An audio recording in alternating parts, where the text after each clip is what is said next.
episode of the C-Suite Edge. I'm your host, John Light. I'm also the founder and CEO of Sabretooth Recruiting, and today I kind of got lucky. I've had a number of contacts over the years in my network who are involved in economics and data analytics, and today I've got Tomeka Hill-Thomas, who, well, let's just say she's a professional in the space. Tomeka, thanks so much for joining me today. Hello, how are you? I'm just so happy to be here. Oh, great. I'm glad to have you. I mean, it's not every day I get to talk to someone who launches a company and calls it from data to action. And it really, I think it kind of highlights really what you do, but I'd like to dive a little bit deeper. So maybe we could get started talking about your background and what brought you to this point. Sure. So I am a global people leader. I am also a senior data scientist, and I have been doing this work for 20 years, where I've been helping companies grow and better understand their people. So not only are they more successful business-wise, helping their company become more productive, but I'm also have helped them better understand their employees. So their employees can also feel seen and heard, and eventually leads to much happier workforce. I love data. I've been fascinated with data since I was a child. So I wanted to start an organization, and we're called From Data to Action. We've been around for several years. And what we do, we work at the intersection of AI, data, and advanced analytics to uncover what drives business performance, leadership readiness, and employee success. And we translate these insights into practical strategies so that they can have, more sustainable growth at the organization. Well, let's talk about that for a second, because that conceptually can cover a vast field, right? So if you were going to boil it down to what's the one big gnarly problem that you are best suited and best able to help your clients with, what is that? What does that look like, and how do you approach it? Sure. So a lot of organizations, they collect a lot of data through their personnel records, their surveys, and they have a ton of dashboards that they are managing every day. So they have this mountain of data, but the insights that they're gaining from it is minimal. Basically at the end of the day, this is my head count, this is my turnover rate, this is my absentee rate, etc. What I like to do is take that data, take it further, so that it's not just thinking of it as like answering an HR question, but we're taking this data and we're driving it to be more of a business strategy question.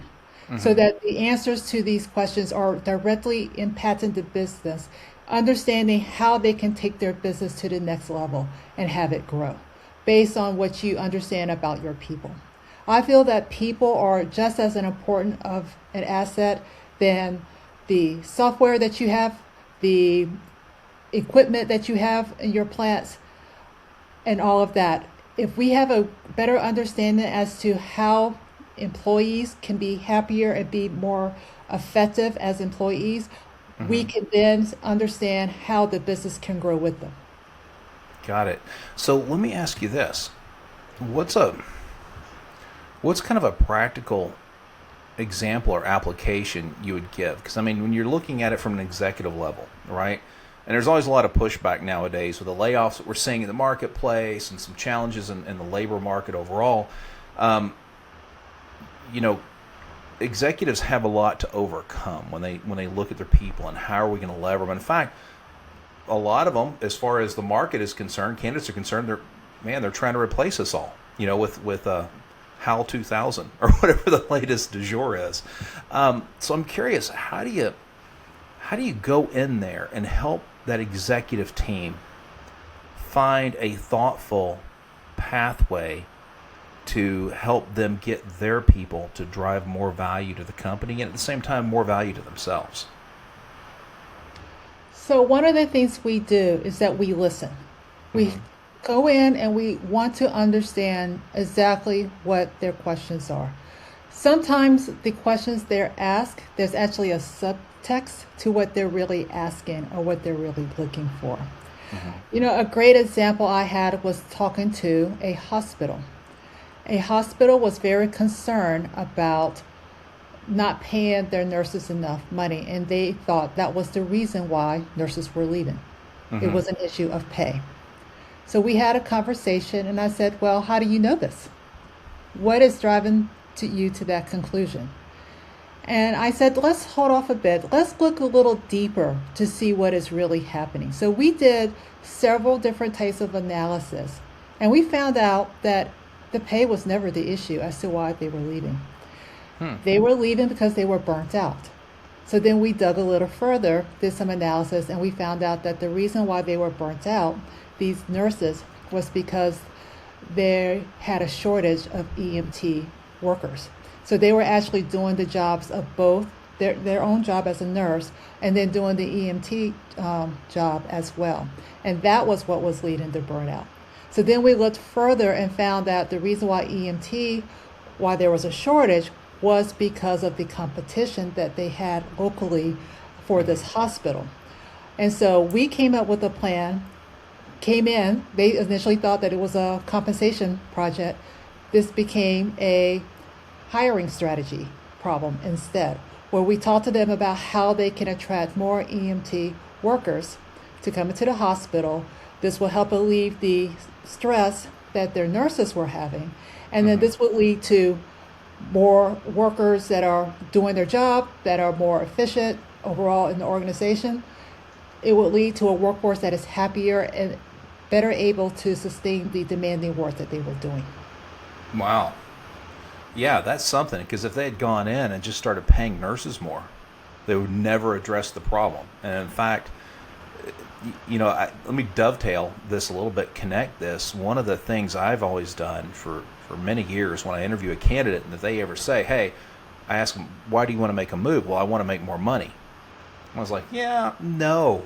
Why do you want to make more money? I want to understand. And it's really surprising how frequently even when they originally say it's about money, it's not about money. It's about being valued. It's about I'm burning out. It's about I need to change context. It's about I can't get promoted. Somebody just got promoted above me, and now my pathway's blocked. And if I breach it, then I seem discontent, and then there's a target on my back, and how people feel in that context. So the value of being able to get to the heart of the problem and actually address what's causing the dominoes to fall a certain way, that's got to be through the roof, because otherwise you're just throwing more money down a pit and not getting a return for it. Exactly. And this is the conversation I was having with this client. I told him, I am not there to help you just spend a lot of money. I am here to prevent you from wasting your money.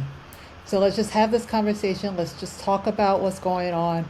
Let's do a very thorough analysis to make sure that the question that you ask is really the question that you want me to solve. That's a great way to put it. Is the question you're asking really the one you want to have solved, or is it what's the one you need to have solved, right? You may not even know the question. So this makes me think a little bit, because I look around from my own personal perspective, and we see all the advancements we're making with technology and how we can analyze vast amounts of data. I am really curious, and I wonder this sometimes, how many companies are taking advantage of that to use technology at this fulcrum in history to reimagine and re-engineer business processes and come up with maybe novel or near novel approaches to deal with business problems that before have been unsolvable or been very challenging to solve. You uncovering the root cause of the burnout, I think, is really interesting. I'm curious, number one, not that we need to name names. We're going to protect the guilty and the innocent here, but I'm curious if A, they implemented your recommendations, but B, is that a problem you've been running into with multiple clients? I have multiple clients from different industries. I also had a professional services organization that came to us because they had a concern about burnout, but they also had a concern about implementing AI. with the new AI tools that were available, the skills for people straight out of school who were coming into the workforce, what they were doing 10 years ago is now not what they were doing now. And so there was a question of, one, burnt out, because this industry is known to burn out, has a reputation for burning out people, but also how to utilize, bring in AI so that they can still learn the institutional knowledge that is necessary, so that as these individuals move up to the senior and executive ranks, they actually understand the questions that are being asked, how things are being calculated and done, and they're not relying on just AI to do everything. They still want to, in other words, they still wanted them to be able to think critically when they worked with their clients in a professional. So this was a multi-layered project that we worked on them with them, talked to them about the burnout, where it was happening, why it was happening. We just talked to them about implementing AI. One of the things that I talked to them about is that just because AI exists does not necessarily mean that you have to implement every single AI tool that's out there. If you Right. feel that the institutional knowledge will get lost, at least not in the entry level process that there is, so that they can learn. Yeah. And we also provided information on how they can utilize their employee assistant programs more effectively to kind of help combat some of the burnout that they were experiencing.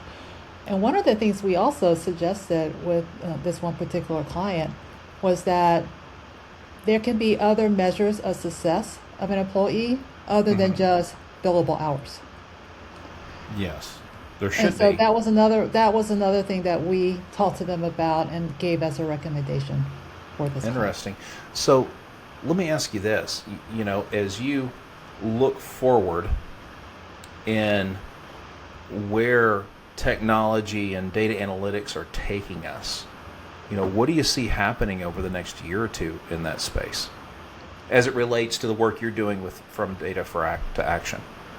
I see AI definitely shaking things up in the industry, and specifically in the skills that people are looking for in their employees. So it is changing what they're looking for when they're hiring people. It is changing the investment in talent development in these companies. And it is also changing just how they work day to day. So their productivity throughout the end. So with that being said, from data to action, we're talking to these clients, talking to them on how best to use AI, how best to understand the success of AI, because in the return of investment on AI, and then setting realistic expectations on what AI can and cannot do for your organization. Because I'm a strong believer that AI is just not going to replace people. I think a lot of organizations think that they can come in and say, oh, we can just hire this AI tool and get rid of 30% of the population. We've seen now organizations trying to do that, and then they've had to go back and hire people as a result of that because it wasn't working out. As much as I love technology, as much as I love AI, I also think that people are the root of what is innovative in the organization and what drives success. So talking to organizations on how to utilize AI to help employees just be better, doing more with the same is like how I like to say. Doing more with the same is what I see as the new thing with how to use AI. That's just really where I think a lot of companies should be focusing on and thinking about.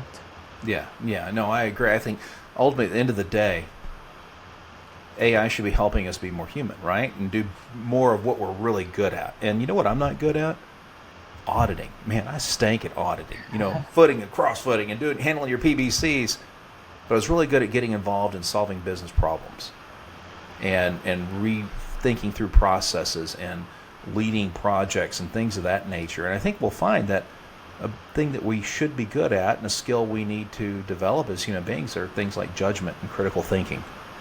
and having a sound pattern of, say, a good eye for talent, how we assess talent, how we assess risk, and all these other sorts of things. So I think there's, Tomeka, probably, I don't know, 6 or 8 hours of material we could probably cover, but maybe we ought to save that for people who want to explore more deeply the kind of things that you and From Data to Action can help them accomplish. If someone wants to dive deeper, what's the best way for them to find you? Sure. Well, first of all, I am on LinkedIn. I am I use LinkedIn a lot. I'm always on there every day, so you can always reach me through LinkedIn. You can also reach me through my email, which is thillthomas@fromdatatoaction.net. Awesome. Tomeka, thanks so much for joining me today. Thank you.